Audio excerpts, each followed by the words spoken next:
السلام علیکم ناظرین، امید کرتا ہوں خیر و عافیت سے ہوں۔ اپنے بچوں کے گائے کے دودھ پلانے والے عورتیں کان کھل کر سنیں۔ سید امین القادری صاحب۔ ان ایام میں گائے بھینس کا دودھ نہ پلاؤ، اپنے بچوں کو جانور کا دودھ نہ پلاؤ بلا وجہ۔ اگر اللہ نے سینے میں ان کی غذا رکھی ہے تو ماں پورا 2 سال کوشش کرے اپنے بچے کو دودھ پلائے، اس لیے کہ دودھ پلانے کی بھی اپنی ایک فضیلت ہے۔ سائنس تو یہ کہتی ہے جو عورتیں مکمل دودھ پلاتی اپنے بچوں کو وہ سینے کے کینسر سے محفوظ رہتی ہے۔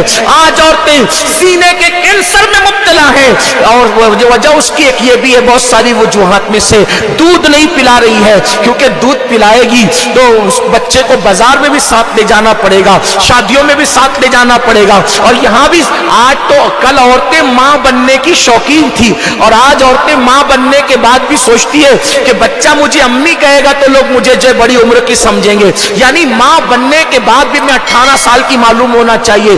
یاد رکھو یہ ظلم ہے۔ اے خاتون جنت کی کنیزوں، اللہ کے غیب دا نبی صلی اللہ علیہ وآلہ وسلم فرماتے ہیں جب کوئی ماں اپنے بچے کو دودھ پلاتی ہے تو ہر گھونٹ کے بدلے میں اللہ اس کو ایک نئی جان کو نئی زندگی دینے کا ثواب عطا فرماتا ہے، ایک جان کو نئی زندگی دینے کا ثواب عطا فرماتا ہے۔ اور جب عورت اپنے بچے کو دودھ پلا کر دودھ مکمل کرتی ہے تو فرشتہ آ کر اس کی پیٹھ ٹھوک کر کے کہتا ہے جا اب نئے اعمال شروع کر، کیونکہ اللہ نے تجھے گناہ سے ایسے پاک کر دیا جیسے تو ابھی اپنی ماں کے پیٹ سے پیدا ہوئی ہے۔ اللہ اکبر۔ اس لیے بچوں کو اس کا دودھ نہ پینے دو۔ ہاں اگر کوئی بیماری ہو، واقعی کوئی مجبوری ہو، دودھ نہیں آتا ہو تو بات الگ ہے، لیکن اگر اللہ سینے میں غذا دے رہا ہے تو اپنا دودھ پلاؤ، اور دودھ پلاتے وقت کانوں میں ایئر فون نہیں ہونا چاہیے، دودھ پلاتے وقت نظر جو ہے وہ ٹی وی سیریل پر نہیں ہونا چاہیے، بلکہ جب دودھ پلاؤ تو درود شریف زبان پر ہو، جب دودھ پلاؤ نعت مصطفیٰ ہو، جب دودھ پلاؤ ہو سکے کہ باوضو ہو، کوشش کرو باوضو رہو، اور باوضو نہیں رہ سکتی کم سے کم درود شریف پڑھو، درود شریف پڑھو، نعت شریف پڑھو۔ اس کے اثرات آپ کے بچوں پر ہوں گے اور آپ کے بچوں کو پوری زندگی انشاءاللہ اس کی برکتیں کام آئے گی۔ میری بہنوں ساتھ ہی ساتھ میری گزارش آپ سے یہ ہے کہ بچوں کو دادا دادی کا ادب بتاؤ، بچوں کو چچا چچی کا ادب بتاؤ، بچوں کو خالہ خالو کا ادب بتاؤ، بچوں کو ایک دوسرے کے ساتھ لڑائی جھگڑا مت کرنے دو، ان کے سامنے بچوں کے سامنے یاد رکھو ہر میاں بیوی میں جھگڑا ہوتا ہے، میں یہ نہیں کہتا کہ جھگڑا نہیں ہوتا، ہر میاں بیوی میں ہوتا ہے جھگڑا، یہ گھر کی کہانی ہے، ہر گھر کی کہانی ہے، لیکن اپنے بچوں کے سامنے نہ لڑو، کیونکہ جب بچوں کے سامنے ماں باپ لڑتے ہیں تو بچے جو ہے وہ احساس کمتری کا شکار ہو جاتے ہیں، بچے مایوس ہو جاتے ہیں، بچے ڈپریشن میں چلے جاتے ہیں۔ صبر کرو، شکوے نہ کرو، تم شکوے کرو گی بچے اور بچیاں بھی شکوے سیکھیں گے۔ شکر کا ذوق پیدا کرو، شکر کا شوق پیدا کرو۔ جانتی ہے میری بہنوں یہ اولیاء اللہ اتنے نیک تھے، آج آ کر بات وہیں آتی ہے، سب سے بڑا مرشد کا رول اگر کسی نے ادا کیا ہے تو وہ ماں ہے۔ جانتی ہے میری بہنوں آپ آج بچے چھوٹی چھوٹی چیز پہ شکوے کرتے ہیں، لڑائیاں کرتے ہیں، جھگڑے کرتے ہیں، گالی گلوچ کرتے ہیں، لیکن حضرت محبوب الہی فرماتے ہیں فاقے کرنے کی لذت تو مجھے میری ماں نے سکھایا۔ فاقہ کسے کہتے ہیں؟ بھوکے رہنا، بھوکے رہنا۔ فرماتے ہیں ہمارے گھر میں 3 دن کا فاقہ ہوتا لیکن کبھی شکایت نہیں ہوتی۔ کیوں شکایت نہیں ہوتی؟ کہ جب ہمارے گھر میں فاقہ کشی ہوتی تو ماں یہ نہیں کہتی کہ آج فاقہ ہے، ماں یہ نہیں کہتی کہ آج فاقہ ہے، بلکہ جب فاقہ کشی کی نوبت آتی تو ماں کہتی بیٹا آج ہم اللہ کے مہمان ہیں، آج ہم اللہ کے مہمان ہیں۔ تو ماں کا یہ جملہ اتنا لذیذ لگتا، کھانے میں وہ لذت نہیں آتی جو ماں کے اس خوبصورت جملے میں لذت آتی ہے کہ بیٹا آج ہم اللہ کے مہمان ہیں۔ اور جب کئی دن تک گھر میں کھانا ہوتا تو دل چاہتا ماں یہ کب کہے گی کہ آج ہم اللہ کے مہمان ہیں۔ تو میں اپنی امی سے پوچھتا ہوں امی یہ بتاؤ ہم اللہ کے مہمان کب بنیں گے، ہم اللہ کے مہمان کب بنیں گے؟ اے خاتون جنت کی کنیزوں، خدا کے لیے اگر آپ نے اپنے بچوں کی تربیت نہیں کی، یعنی ان میں اللہ کا خوف، نماز کی عادت، باوضو رہنے کی عادت، دین مذہب اور مسلک ان کو نہیں سکھایا، تو جیسے آج کی بوڑھی عورتیں اور بوڑھے مرد رو رہے ہیں اولاد بگڑنے کی دوستو جب کوئی ماں اپنے بچوں کو دودھ پلاتا ہے تو حضور صلی اللہ علیہ وسلم فرمائے ایک نئی جان دینا حق ادا کرو۔ ان مایوں سے میں بار بار کہنا چاہتا ہوں کہ کیا آپ اپنے بچوں کو ظلم دیکھنا برداشت کر سکتے ہیں؟ تو دودھ پلانا کیوں ہے؟ اگر ظلم دیکھنا نہیں برداشت کر سکتے، اگر آپ کے بچوں کے اگر درد ہو جائے تو آپ تڑپ جاتے ہیں، تو پھر اپنے دھوپ جانے سے کیوں باز آتے ہیں؟ دوستوں، میں اس مسئلے پہ ان سے بڑے عالم سید امین القادری صاحب کو پورے بیان کو سنیے اور یقین جانیں آپ جس مسئلے کو حل نہیں کر رہے۔ دوستوں، یہاں تک ہی نہیں، گناہوں سے ایسے پاک کر دیتا ہے خدا جیسے اپنے ماں کے پیٹ سے پیدا ہوا۔ یہ گناہ صرف دودھ پلانے کی فضیلت ہے۔ اگر کوئی بیماری ہو دوستوں، کوئی مجبوری ہو، دودھ یا نہیں آتا ہے تو الگ بات ہے، لیکن اگر اللہ سینے میں غذا دیا ہے تو اپنا دودھ ضرور پلاؤ۔ اور دودھ پلانے وقت ایئر فون بڈس گانے فلموں ہندی یعنی کسی بھی گانے کے نہیں، بلکہ جب درود شریف کا ذکر ہونا چاہیے، اس لیے کہ درود شریف کا جب ذکر ہوگا سینے میں، جب زبان سے درود شریف کا ذکر ہوگا، جو بچہ آپ کا دودھ پیے گا تو انشاءاللہ دونوں جہاں میں کامیاب ہوتے ہوئے نظر آئے گا۔ اس لیے کہ یہ اعمال ہے، آپ جیسا اعمال کرو اس کا نتیجہ آپ کے سامنے جائے گا۔ اس لیے سید امین القادری صاحب کی باتوں پر عمل کرنے کی کوشش کریں، اس لیے کہ میرا مقصد ہے آپ تک دین پھیلانا، اور دین پھیلانے کی نیت سے میں آپ کے پاس ایسی ویڈیو کو لاتا رہتا ہوں۔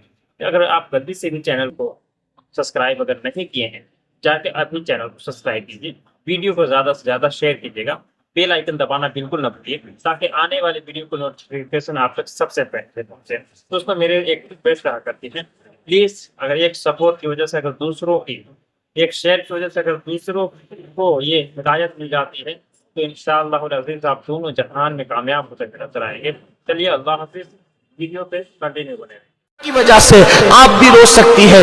کہنے والوں نے کہا، ایک عبرت کی بات لکھی کہ ایک نوجوان کو چوری کی وجہ سے اتنی چوری کی کہ چوری کرتے کرتے وہ بڑا چور اور ڈاکو بن گیا، تو حکومت نے سزا سنائی، اس کو پھانسی دے دی جائے۔ یہ اتنا بڑا چور بن گیا ہے کہ اس کے چور ہونے کی وجہ سے ملک کو خطرہ ہے، پھانسی دے دی۔ جب پھانسی دیتے وقت اس کی آخری خواہش پوچھی گئی، آخری خواہش کیا ہے؟ اس نے کہا، ماں سے ملنا چاہتا ہوں۔ لوگوں نے سوچا چور بڑا ہے لیکن ماں کا ادب کرتا ہوگا، ماں کو لایا گیا تو اس نے ماں کا کان نوچ لیا، تو لوگوں نے اس کو سرزنش کی، تانا دیا، بدبخت، مرتے وقت بھی ماں کو دکھ دے رہا ہے۔ کہا، یہ میری پھانسی کا اگر کوئی ذمہ دار ہے تو یہ میری یہی ماں ہے۔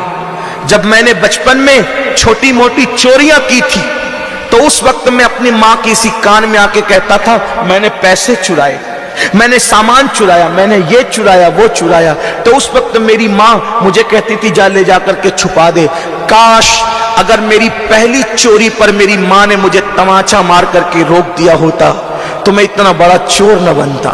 میری بہنوں، بچوں کی غلطیوں کو نظر انداز مت کرو، یہ سوچ کر کہ ابھی تو یہ بچہ ہے، گالی دے رہا ہے بچہ ہے، گانا گا رہا ہے بچہ ہے، ناچ رہا ہے بچہ ہے، نہیں، بلکہ اسے روکو۔ اور یہ بھی بات آپ کو بتا دوں، اپنے بچوں کو بد دعا مت دو، اپنے بچوں کو بات بات پہ ڈانٹو مت، اپنے بچوں کو مارو مت، نہ ان کو مارنے کی عادت ڈالو، نہ ان کو ڈانٹنے کی عادت ڈالو، نہ ان کو بد دعا دو۔ یاد رکھنا، بد دعا تو کبھی مت دینا، کبھی مت دینا، کبھی مت دینا، اس لیے کہ ماں باپ کی دعا بھی فوراً قبول ہے اور ماں باپ کی بد دعا بھی فوراً قبول ہے۔ میری بہنوں، تم اپنی اولاد کو غصے میں کہتی ہو، مر جا اور تباہ ہو جا اور برباد ہو جا، یاد رکھنا ماں نے کہا تو یہ جملہ کبھی نہ کبھی ضرور اثر کرے گا۔ ایک بہت بڑے مفسر قرآن ہے علامہ زمخشری، آخری عمر میں بہت بڑے عالم تھے، محدث تھے، مفسر تھے۔ آخری عمر میں زمخشری کا پیر ٹوٹ گیا تھا۔ یہ بات سن لو، بچوں کو دعا دو، غصے میں بھی دعا دو، نافرمانی پر بھی دعا دو، نافرمانی پر بھی دعا دو، بد دعا کبھی مت دو۔ علامہ زمخشری کا آخری عمر میں پیر ٹوٹ گیا تھا۔ زمخشری سے کسی نے پوچھا، علامہ یہ بتائیں، اتنے نیک پرہیزگار متقی ہو، آخر عمر میں آپ کا پیر ٹوٹ گیا؟ فرماتے ہیں، ماں کی بد دعا کے نتیجے، یہ میری ماں کی بد دعا کا اثر ہے۔ لوگوں نے پوچھا، آپ جیسا عالم، آپ جیسا محدث، آپ جیسا مفسر، ماں کی بد دعا کیسے لے لی آپ نے؟ اور آپ کی ماں نے آپ کو بد دعا کیسے دے دی؟ تو زمخشری کہتے ہیں بد دعا کے پیچھے واقعہ اور بیک گراؤنڈ پس منظر یہ ہے کہ ایک مرتبہ میں چھوٹی سی چڑیا لایا. آج کل تو بچے موبائل سے کھیلتے ہیں، پتہ نہیں کیا کیا سے کھیلتے ہیں، لیکن اس وقت کے بچے چڑیا اور پرندے لے کر کے آتے تھے، اس سے کھیلتے تھے. تو علامہ زمخشری کہتے ہیں کہ میں چھوٹی سی چڑیا لایا، اس کے پیرے میں نے ڈورا باندھ دیا اور ڈورا باندھ کر کے میں چڑیا کو دوستو جب کوئی ماں اپنے بچوں کو دودھ پلاتا ہے تو حضور صلی اللہ علیہ وسلم فرمایا ایک نئی جان دینا حق ادا کرو. ان مایوں سے میں بار بار کہنا چاہتا ہوں کہ کیا آپ اپنے بچوں کو ظلم دیکھنا برداشت کر سکتے ہیں تو پھر دودھ پلانا کیوں ہے؟ اگر ظلم دیکھنا نہیں برداشت کر سکتے، اگر آپ کے بچوں کے اگر درد ہو جائے تو آپ تڑپ جاتے ہیں، تو پھر اپنے دودھ پلانے سے کیوں باز آتے ہیں؟ دوستو میں اس مسئلے پہ ان سے بڑے عالم سید امین قادری صاحب کو پورے بیان کو سنیے اور یقین جانیں آپ جس مسئلے کو حل کر رہے ہیں. دوستو یہاں تک ہی نہیں، گناہوں سے ایسے پاک کر دیتا ہے خدا جیسے اپنے ماں کے پیٹ سے پیدا ہوا. یہ گناہ صرف دودھ پلانے کی فضیلت ہے. اگر کوئی بیماری ہو دوستو، کوئی مجبوری ہو، دودھ یا نہیں آتا ہے تو الگ بات ہے، لیکن اگر اللہ سینے میں غذا دیا ہے تو اپنا دودھ ضرور پلاؤ. اور دودھ پلانے وقت ایئر فون بڈس گانے فلموں ہندی یا کسی بھی گانے کے نہیں، بلکہ جب درود شریف کا ذکر ہونا چاہیے. اس لیے کہ درود شریف کا جب ذکر ہوگا سینے میں، جب زبان سے درود شریف کا ذکر ہوگا، جو بچہ آپ کا دودھ پیے گا تو انشاءاللہ دونوں جہاں میں کامیاب ہوتے ہوئے نظر آئے گا. اس لیے کہ اعمال ہے، آپ جیسا عمل کرو اس کا نتیجہ آپ کو سامنے ہی جائے گا. اس لیے سید امین قادری صاحب کی باتوں پر عمل کرنے کی کوشش کریں. اس لیے کہ میرا مقصد ہے آپ تک دین پھیلانا، اور دین پھیلانے کی نیت سے میں آپ کے پاس ایسی ایسی ویڈیو کو لاتا رہتا ہوں. اگر آپ غلطی سے بھی چینل کو سبسکرائب اگر نہیں کیے ہیں، جا کے ابھی چینل کو سبسکرائب کیجیے، ویڈیو کو زیادہ سے زیادہ شیئر کیجیے گا، بیل آئیکن دبانا بالکل نہ بھولیے تاکہ آنے والے ویڈیو کو نوٹیفیکیشن آپ تک سب سے پہلے پہنچے. تو اس میں میرے ایک ریکویسٹ رہا کرتی ہے، پلیز اگر ایک سپورٹ کی وجہ سے اگر دوسروں کی، ایک شیئر کی وجہ سے اگر دوسروں کو یہ ہدایت مل جاتی ہے تو انشاءاللہ العزیز آپ دونوں جہان میں کامیاب ہوتے نظر آئیں گے. چلیے اللہ حافظ. ویڈیو پہ کنٹینیو بنے رہیں.